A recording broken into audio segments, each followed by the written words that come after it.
And they put their minds and their hearts to work in helping to figure out how to keep world wars from coming out of Europe anymore. And they established the Marshall Plan, and they were far-sighted.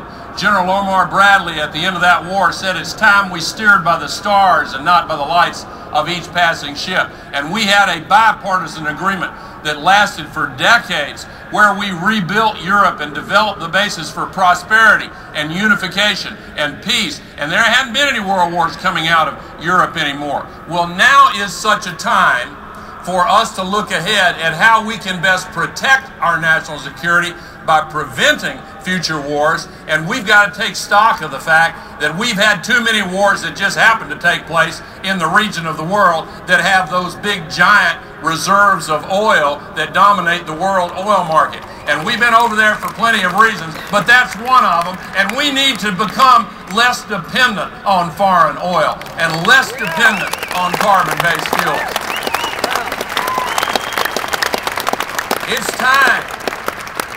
It's time for us to shift to a new kind of energy infrastructure where we can depend on renewable energy resources that are right here in the United States of America. The sun and the wind and the geothermal power, and most importantly of all, efficiency and green buildings. And you know the statistics. Almost 40% of the global warming pollution in our country comes from old, inefficient, leaky buildings that don't have to be that way. And there are lots of reasons why we have continued to put up with it, but one of them is just force of habit and inertia. We got a lot of old technologies, more than 100 years old, that we're still relying on. The old coal-fired generating plants get less than 1/3 of the energy out of the coal and make it into electricity. 2/3 of it is just completely wasted because that technology is so old and inefficient. The internal combustion engine. You know how much energy from the gasoline in the tank actually is put to use moving the car from point A to point B? Only 10%. And if you look at how much is used to move the person in the car from point A to point B, less than 1%. There are better ways to do things. We need to shift to electric vehicles, plug-in electrics, and electric vehicles connected by a super grid to the solar and wind and geothermal and other renewable resources. But one of the old sets of technologies that we've been relying on are the old building habits and practices that you have long since moved on away from.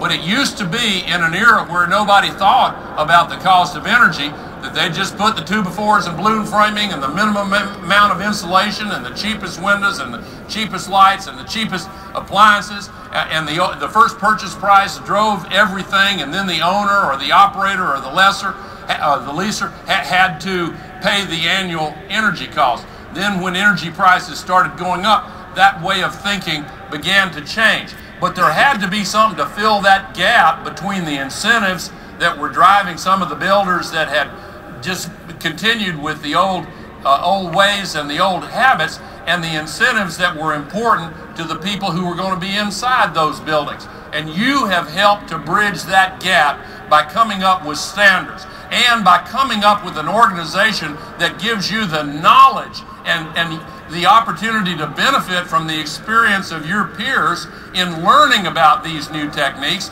and in also pushing for new financing patterns that enable the people who are building these buildings to get compensated for putting the extra insulation and the better windows and the better lighting and the better building techniques and all of the things that you know about so well.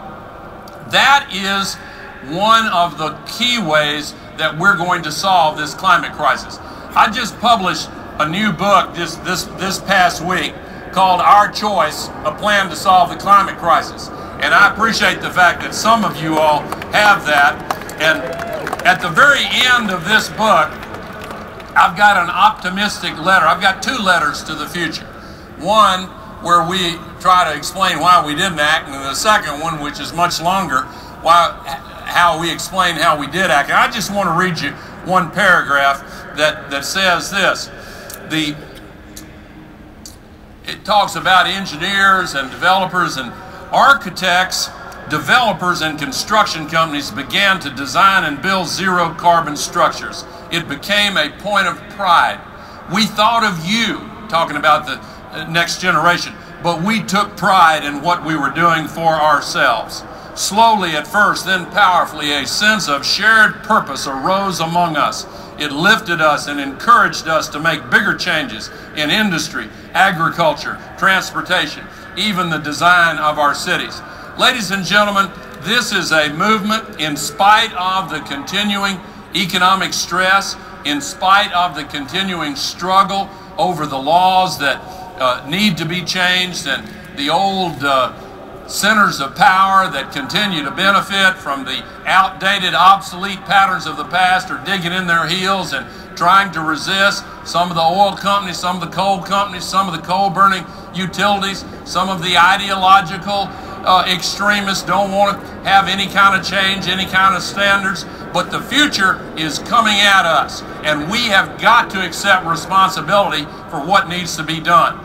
If you want to see higher energy prices, then all you'd have to do is do nothing and wait for OPEC to jack the price of oil up again. You don't think they'll do it? You know they'll do it. They do it every time they think they can get away with it, and then when they feel us developing some kind of political will to get our act together and come up with our own renewable energy here in the United States, that's when the price comes back down. And as soon as we relax and go from shock to trance, as the president says, then they'll jack the price up again. And this roller coaster of oil prices that just wreaks havoc in our economy every time they jack the price up, this roller coaster is headed somewhere. Where? Well, look at the big trends. The new discoveries for oil have been going down. The International Energy Agency, in the first massive comprehensive study of the hundreds of the largest oil pools in the world, just reported that the rate of decline is 3 times faster than they had expected it to be, because the sovereign states in the Middle East that control the biggest pools of oil are not transparent. They're not candid with us. They don't release the data. And even as the new discoveries are going down and the pumping and the depletion of those wells is going up, the demand in places like China and India and elsewhere is going up rapidly. So this roller coaster is headed for a crash, and we're in the front car. We've got to decide. We've got to make a choice. We've got to make up our minds to seize control of our own destiny and say to our kids, we are not going to let you down. We are going to face up to this crisis, and we are going to solve it.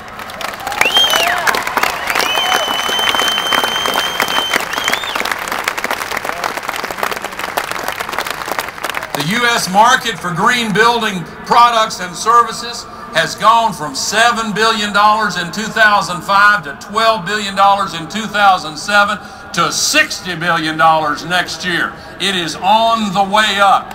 That's the kind of ride we need to take, and that's what you guys are doing. And again, you have made a very sound choice, because you're doing the right thing and you're going to be able to prosper in the process.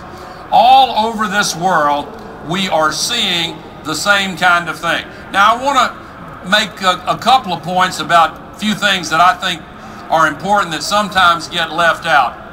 Somebody made a mention earlier, I believe it was Rick, about building codes. Most local codes, just to pick one example, still require expensive, constant lighting of common areas and places where the codes require it, even though the modern sensors can detect when people are present and turn on the lights. I urge the green building movement to pay attention to keeping the environmental standards high, and when you find greenwashing going on, speak out against it. Don't put up with that, because they undercut the legitimate folks who are here who are doing the right thing. Now, there's another thing that I want to urge you to do, and this is extremely important also. We need to help homeowners pay for the upfront investments that these technologies require. Because financing